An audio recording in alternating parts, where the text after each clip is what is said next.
wabarakatuh. Perkenalkan, nama saya Muhammad Al-Qadir.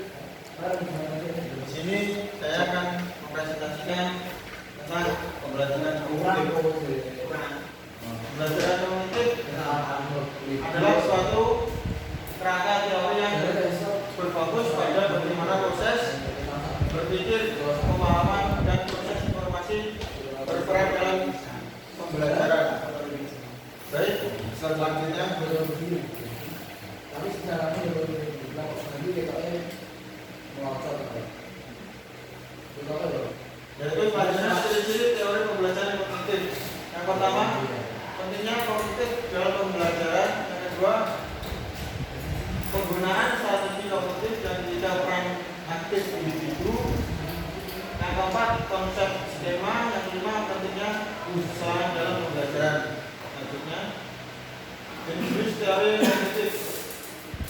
Jenis teori kognitif ada 4, yaitu yang pertama teori pengolahan informasi, yang kedua teori pembelajaran koneksi atau contextual learning, yang ketiga teori pembelajaran sosial kognitif, yang keempat teori kognitif,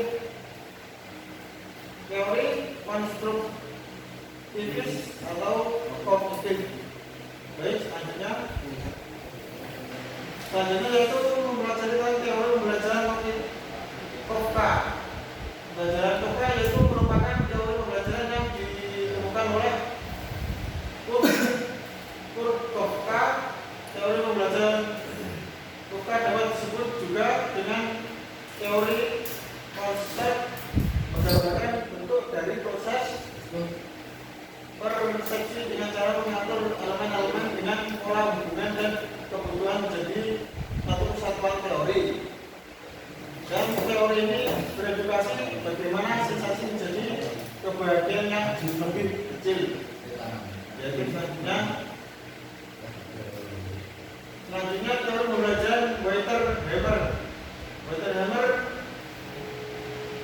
dibagi menjadi 2, yaitu yang pertama merupakan teori pembelajaran yang dikemukakan oleh Max Wertheimer atau teori Genset yang dipelopori oleh Max Wertheimer yang memulai eksperimen mengenai pengamatan dan penyelesaian masalah. Kemudian teori ini semakin berkuat Kurt Kafka yang merumuskan hukum-hukum pengamatan. Yang kedua, kelebihan dari teori dalam psikologi adalah belajar dapat membangun serta menemukan masalah menjadi suatu pemahaman dan pengetahuan yang baru. Sedangkan kekurangan yaitu keterbatasannya penerapan hanya pada materi dengan prinsip yang sama. Selanjutnya yaitu teori pembelajaran Piaget. Pembelajaran Piaget adalah teori pembelajaran yang digagas oleh Jean Piaget. Piaget merupakan teori perkembangan kognitif yang cukup dominan selama beberapa dekade. Dalam teori Piaget, pembahasannya tentang bagaimana anak belajar. Menurut Jean Piaget, dasar dari belajar adalah aktivitas anak belajar berinteraksi dan lingkungan sosial dan lingkungan fisiknya. Konsep-konsep teori pembelajaran Piaget. Teori pembelajaran Piaget ini menjadi 7 bagian. Yang pertama, Piaget meneruskan interaksi secara lebih luas, tidak mendefinisikan secara ketat. Yang kedua, organisasi adalah suatu urgensi yang umum untuk semua bentuk kehidupan. Guna menginteraksikan atau dalam suatu sistem yang lebih tinggi. Yang ketiga, skema. Skema adalah suatu struktur mental seorang di mana ya secara intelektual dapat melakukan sekitarnya. Skema akan beradaptasi dan berubah selama pembuatan kognitif seseorang.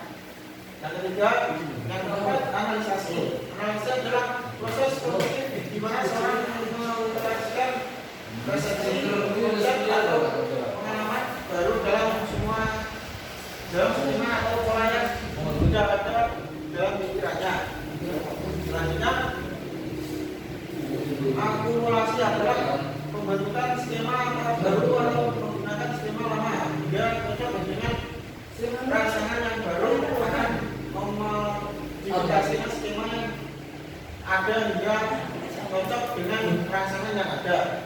Yang terakhir, kolaborasi adalah keseimbangan antara asimilasi dan akomodasi. Asimilasi adalah keadaan di mana tidak selamanya antara proses asimilasi dan akomodasi dapat membuat seseorang menyatakan pengalaman kuat dan struktur dalamnya. Baik, selanjutnya.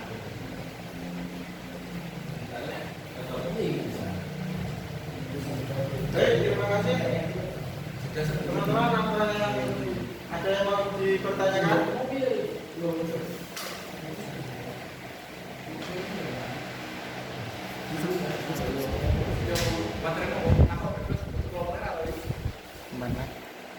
Baik, saya ingin bertanya sebelumnya. Perkenalkan, nama saya Rudi Sasongko.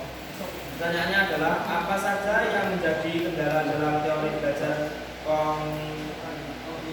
kognitif? Walah, ini rada getak ya. Baik, di sini saya akan menjawab pertanyaan dari Mas Riko Dwisasoko, yaitu apa yang menjadi fokus utama dalam teori belajar kognitif. Yaitu teori kognitif berfokus pada cara otak berproses informasi dan bagaimana peserta didik belajar dari pengalamannya. Bagaimana, Mas? Baik, terima kasih untuk Mas Munir jawabannya. Baik, terima kasih. Di sini saya akan mengakhiri presentasi dari. Baik, terima kasih untuk partisipasinya, teman-teman. Ya. Saya akhiri. Wassalamualaikum warahmatullahi wabarakatuh. Waalaikumsalam warahmatullahi wabarakatuh. Yes. Tak kena pencet. Aku